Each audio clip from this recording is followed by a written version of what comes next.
The Australian Financial Review. Hello and welcome to 15 Minutes with the Boss Summer Series Edition. Today we're rebroadcasting our conversation with Deloitte Chief Executive Adam Powick. In this conversation, Adam not only reflected on the power of feedback and creating an open and honest culture, but he also talked about the sacrifices he's made in his career, particularly in terms of family time, and how he balances work life and family life. Unfortunately, it's all stuff we couldn't get in the first time, so we so hope you enjoy this extended version. Thank you and happy listening. It doesn't matter how you perceive yourself, it matters how others perceive you. And that feedback I could use, I could apply for the rest of my career. That was incredibly different. Within 2 years, I got two completely different pieces of feedback. And one made no difference whatsoever and just meant that I did the same thing and was in the same situation, failed again the following year. And the second piece of feedback I could apply and it changed the path of my career.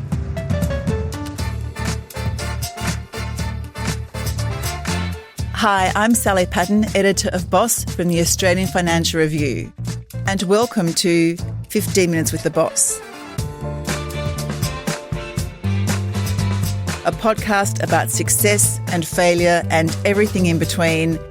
And along the way, we're hoping to get some great advice from our leaders. My guest today is Adam Powick, the Chief Executive of Deloitte in Australia. Hi, Adam. Lovely to see you. Thank you so much for coming in. It's great to be here, Sally. Now, Adam, you're the CEO of Deloitte in Australia, Deloitte being a professional services firm. You have locally 13,000 employees, about 1,000 partners, and last year you recorded a revenue of $2.9 billion. 13,000 employees, that's quite a few people under your watch. Do you think about that very much? I think about that every day. I think that's your ultimate responsibility as a leader, is to ensure that the people that are under your care, in a sense, as an employer, are looked after. They have jobs, they have futures, you're investing in them appropriately, you're getting the most out of them. So, yeah, it's probably one of the first things you think about every night before you go to sleep. Yeah, interesting. Okay, we haven't got very much time. Well, let's start the clock right now.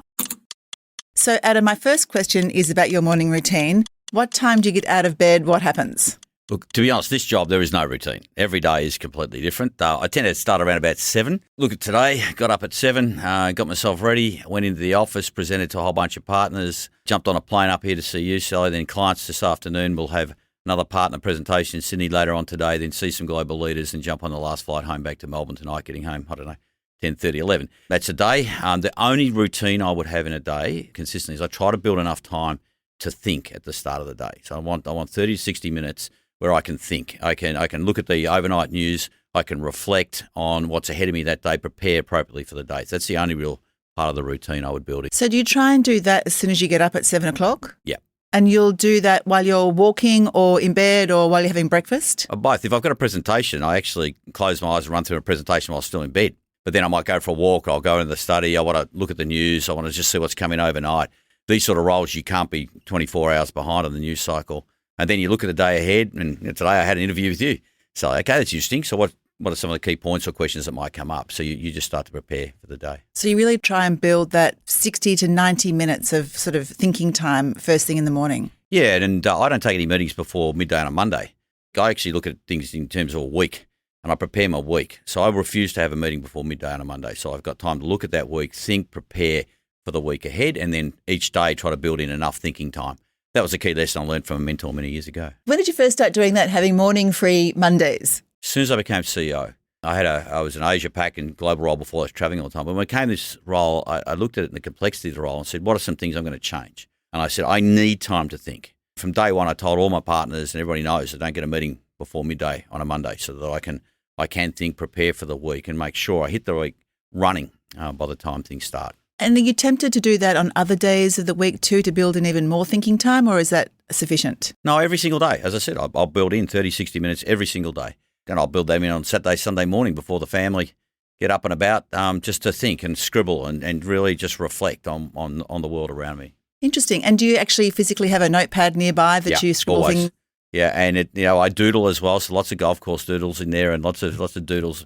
But I use that to think, and I'm still maybe old-fashioned. I use digital technology a lot, but pen and paper, just really starting to connect the dots and just draw out my thoughts, my reflections. So I do that all the time. Interesting. And are you a breakfast kind of guy? No, Never? no. I don't drink coffee. I don't drink tea. I don't really eat breakfast too much. I think I get started, I go. And then somewhere through the day I'll get some refreshment at lunchtime and then, have a decent dinner. But no, so I work. I get up and I think and go. Once my brain starts, that's it. The day started. I want to take advantage of that. So if you do that sort of very intense preparation early in the day, Yeah. do you like to finish early at night? Does your brain get tired towards the end of the day? Yeah, look, I'm going to do my writing in the morning.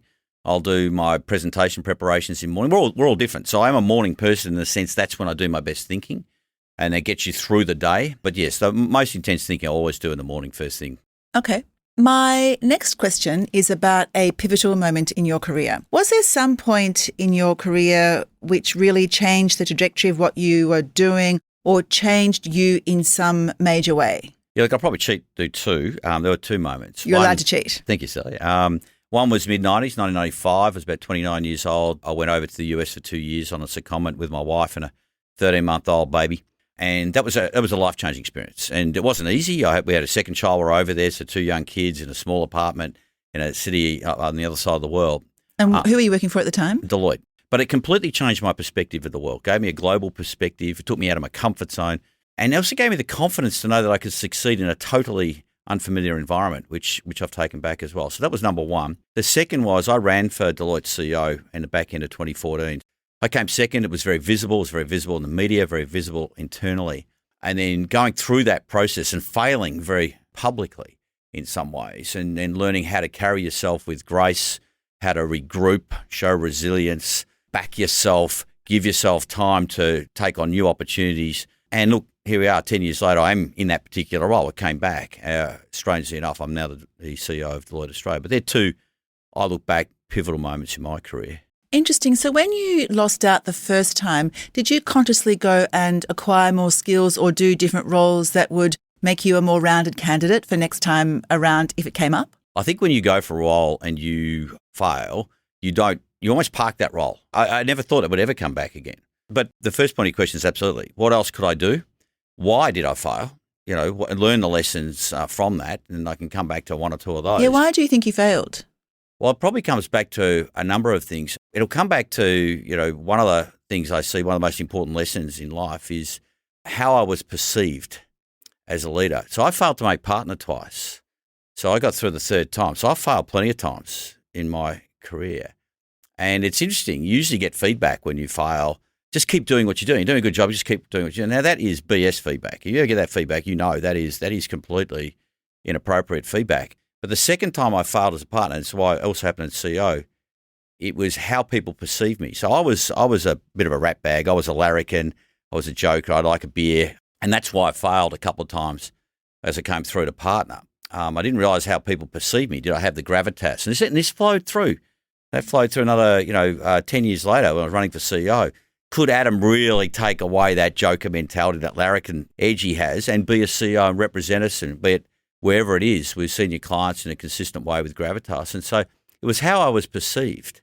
And so it was really interesting. It wasn't so much my mix of skills, although there were things that I then did after that. I got more global experience, more Asian experience, and I rounded myself out in a broader worldview. But yeah, it was how I was perceived was what I had to really come and understand and then take that on. And how did you change that perception? Because clearly you did, or you wouldn't be where you are today. Knowing the situation, being situationally appropriate, knowing the situation you're in, how you want to carry yourself. So what I've always done for a long time, and particularly since that time, I've written down 2 or 3 words. How would I like to come across in this particular setting? Is it calm? Is it thoughtful? Is it inspirational? Is it, choosing words that actually help frame your focus and your mindset as you go into a forum.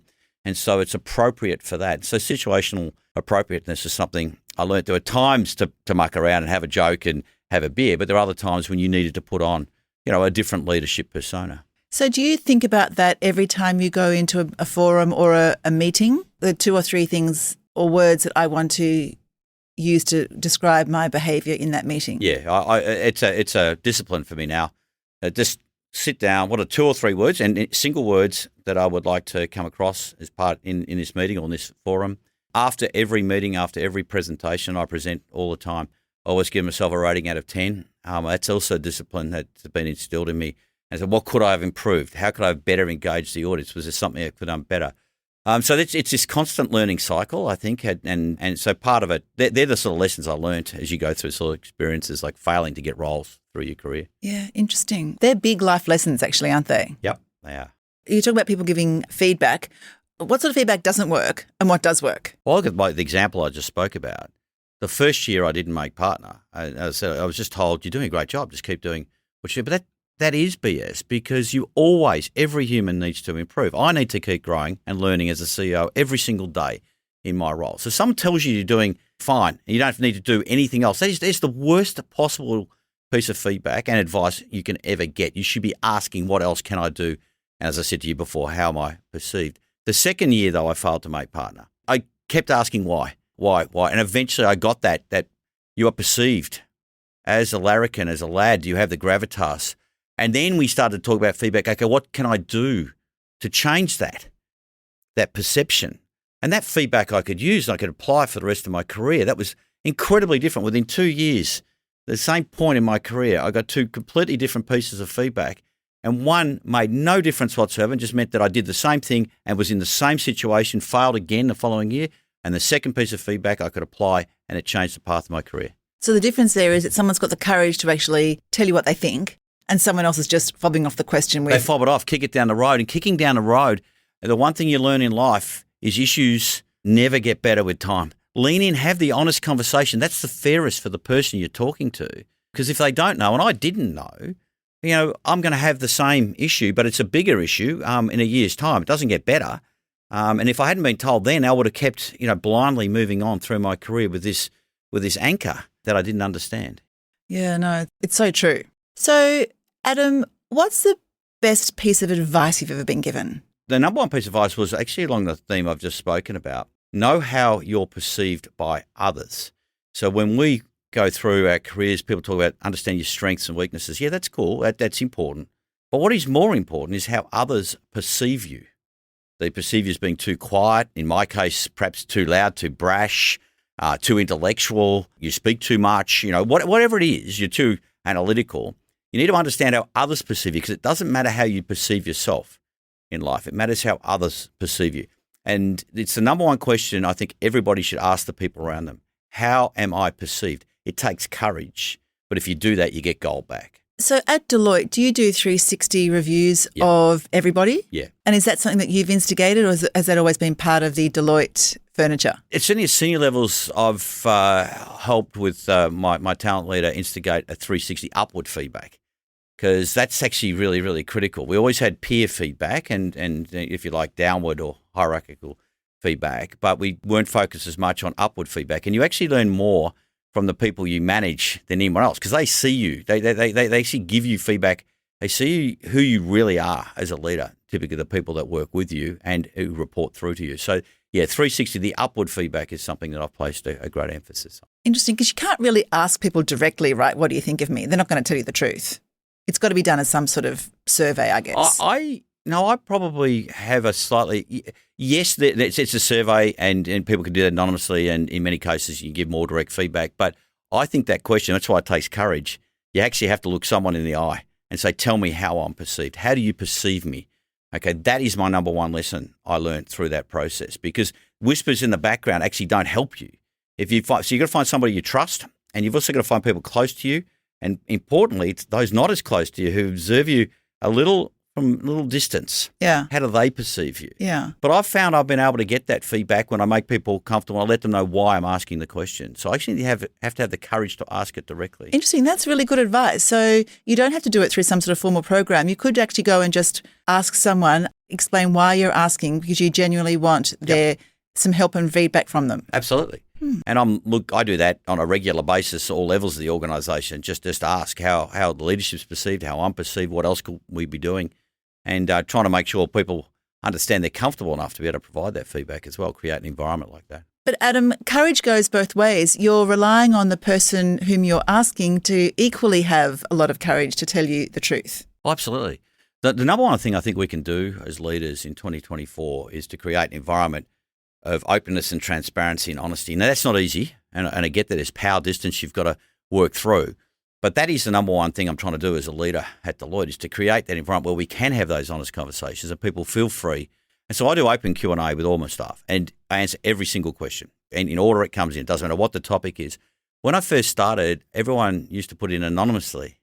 And I said, no, let's not do that. And it's interesting. We're now getting more questions, even deeper questions now, and no one's anonymous. They feel comfortable enough to actually ask that question.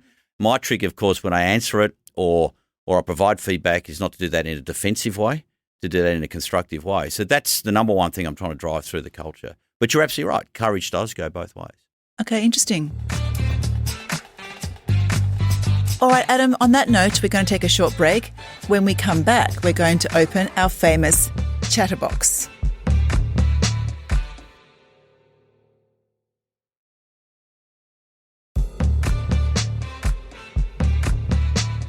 Welcome back to 15 Minutes with the Boss. I'm here with Adam Powick, the Chief Executive of Deloitte in Australia. Now, Adam, this is our section, as hopefully by now you know, called the Chatterbox.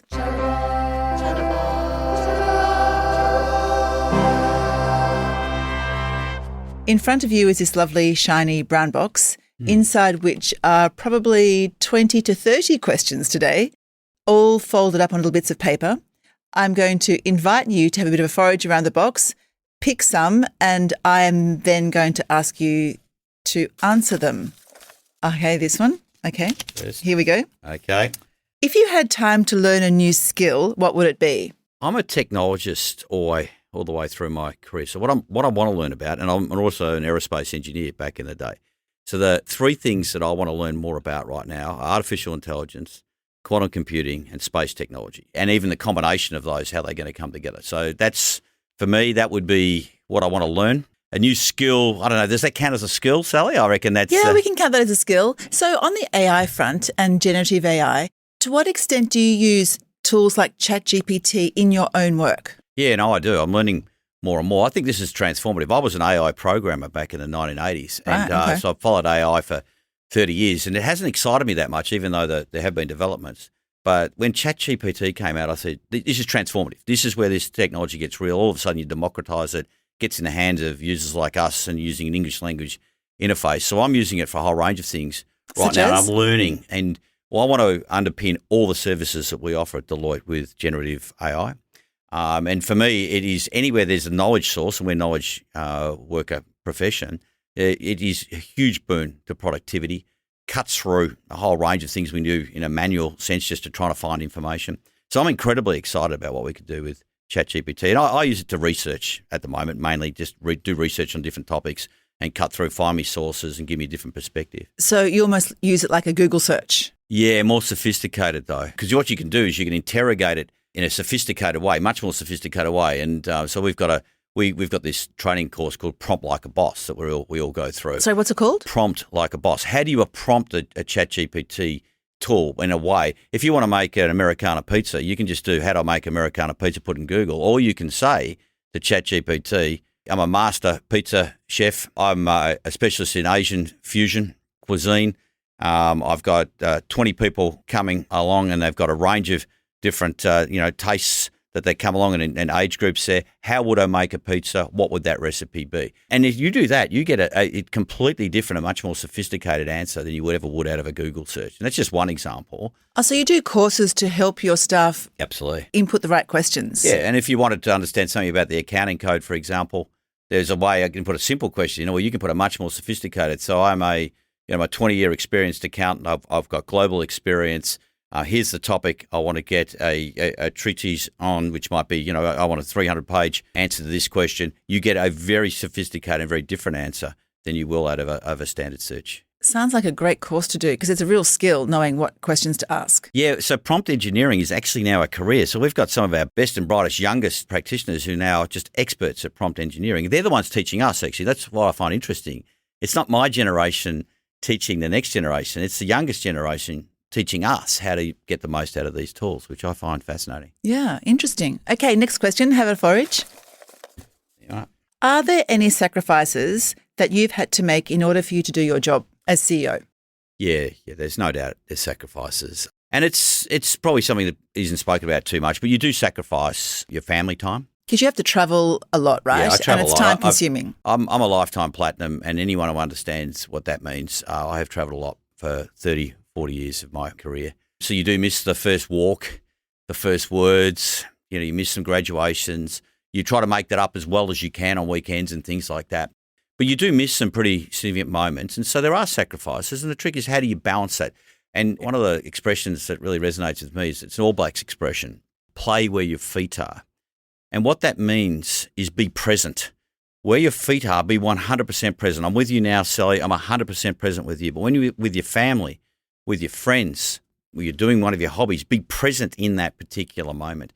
And that's how I've found a way to get through that and try to minimise the sacrifices, because time-wise I can't give the time, but you can give it back by being present. I don't always do that as well as I should, but that is something that I absolutely try to live by. Because presumably your mind must wander off into work-related areas. How do you control your mind to make sure you do stay present all the time? I doodle, which is a weird thing to say. In meetings, people don't understand this. The reason I can stay with the conversation, my mind's moving ahead at 100 miles an hour in a whole range of different directions. So I doodle. What that does is enables me to focus 100% on the conversation in front of me. So I've got a number of tricks like that, because if I'm not doing that, my brain is, instead of doodling, focusing on the doodle, it's off thinking about something else. So I actually take parts of my brain to occupy those so I can focus 100% on what's in front of me. So you're doodling and listening? Yes, and people don't get that, and it's quite disconcerting because it looks like I'm not paying attention. Yeah. And then I'll ask a question and they'll understand I'm paying attention 100%, and I doodle so I can pay attention 100%. That's one of the techniques I've learnt over the years, even though it can be some disconcerting to others. Often have to apologise. But so I doodle some pretty good golf courses and pretty good cartoons as well along the way. I must try that, actually, doodle while I talk to people. Well, it depends. It depends on the topic. Sometimes if I'm 100% engaged in a conversation, I don't doodle. Yeah. But if I know my mind's going to wander, it's a bit dry, I will doodle so I can make sure I give everybody 100% of my focus. Oh, it's a great tool. Okay, next question, Adam. Have a fish. There you are. Next one. Do you have hobbies? I'm a sportsman, played sport my whole life, still run around a cricket field. You still play cricket? Yeah, still play cricket. Pretty silly at my age, often limping around the office on a Monday morning. Like in a team? Yeah, in a team. I captain a team. Veterans cricket, it's a lot of fun, actually. Wow, that's fantastic. Yeah, no, still play cricket. I still play golf. Pickleball now. Well, I still play tennis with my wife, but now we're going pickleball, which is the new rage. New thing? Yeah, new thing. I'm learning. It's somewhere between squash and badminton and table tennis. It's an interesting game to pick up. So a lot of sport as hobbies. A lot of reading. I like to learn, as I said to you before, I like to learn a range of topics. And I love to read, when I can, read historical fiction. And any recent books you can point to? Bill Bryson. I love Bill Bryson because he and it's on the body. It's basically bringing your anatomy and biology to life. But he does it in a very down-to-earth way, very accessible way. I'm not a medical person at all, but you read that and you start to understand how every part of your body is there for a reason, which is maybe your spleen isn't, but everything else is there for a reason.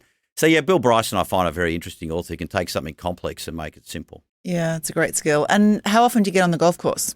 Not enough. 2-3 times a month when I can. That's not bad. It's not too bad, but I'd love to get there at least once or twice a week if I could, yeah. In between everything else and your cricket, that's pretty good. Well, I'll do my best. If there's a ball involved, have a kick of the footy in the park or something, I love it. And that's sort of what relaxes me. Right, okay. Adam, have another fish? You are. What's your favourite podcast or streaming show and why? Yeah, it's interesting. I'll go with the most recent because there's one I've really loved recently. It's called The Gentleman. It's an English. The Gentleman. Yeah. English show on Netflix. Guy Ritchie. I don't know if you know a guy like Guy Ritchie. And it's interesting because it's irreverent. I love irreverent shows. And there's this humour in there. It's dark humour. But there's a lot of pragmatic problem solving under real pressure. Like I always get a lot out of shows. And that is a really entertaining show. But it's also got some lessons in terms of how you might tackle certain situations that look impossible and how you work through those in a calm way and in a strategic way. But I really like that show. So do you think you learn from watching how other people problem solve? I learn from every single person I meet, everywhere. Now, that's something that I've done all the way through because I understand I've got a whole bunch of limitations. So I learn from everybody and I always watch how they think, how they communicate, how they might problem solve. It may not be for me, but I'm always watching. So I'm watching a show like on Netflix and people just go, that's just light entertainment. No, I'm thinking, I'm reflecting. What would I do in that situation? I try to learn from every experience, every person, every book, every show in some ways. buying Beverly Hills is not necessarily the easiest thing to learn what the lessons are, but even there you can, because you watch the art of negotiation in shows like that. So, yeah, I learned from pretty much every show. So which show was that? It's Buying Beverly Hills. It's a real estate show, somewhere on the reality end of the spectrum. Even maths you learn from, and that's terrifying. But you can learn in terms of relationship communication and all those sort of things. So, yeah, anything I watch, I try to take some lessons out. Interesting. I love that. Maybe I should be learning a lot more from everything I watch and see. I suspect you are learning, but most of it's subconscious. But, yeah, I like to always look at things with a lens of curiosity. Okay, great. I think, Adam, on that note, you have passed the chatterbox section.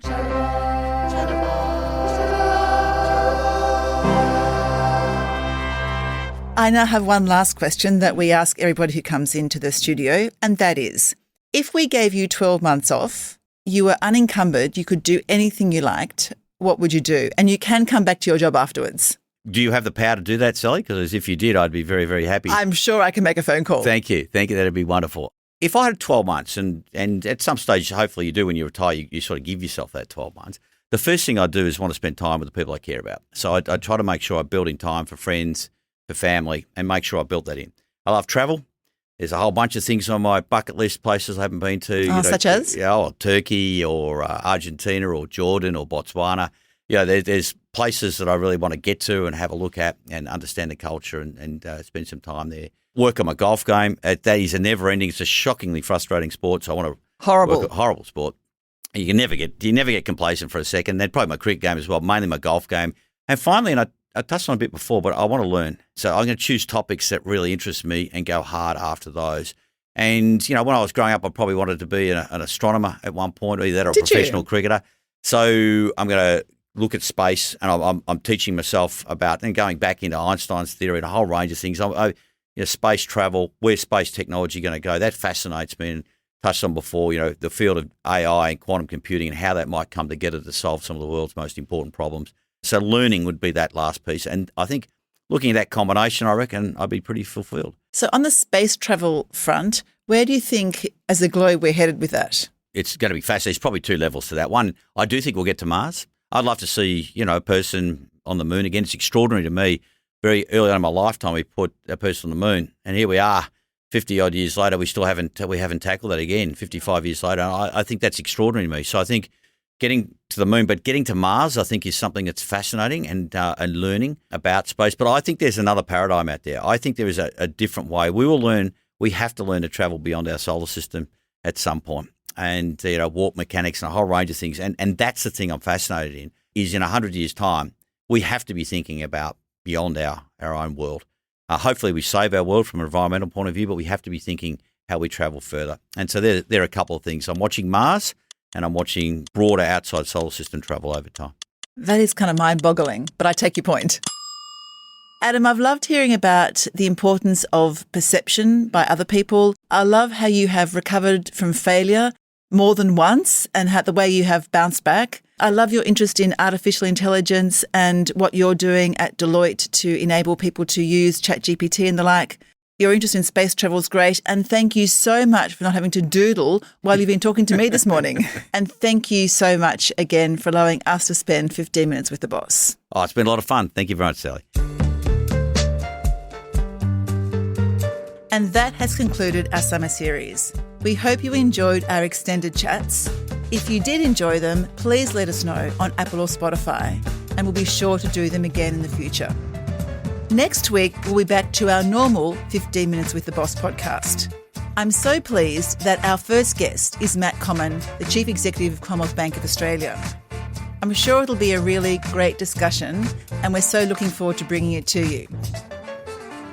This podcast was hosted by me, Sally Patton, produced and edited by Lap Fan. Our theme is by Alex Gow, and our executive producer is Fiona Buffini.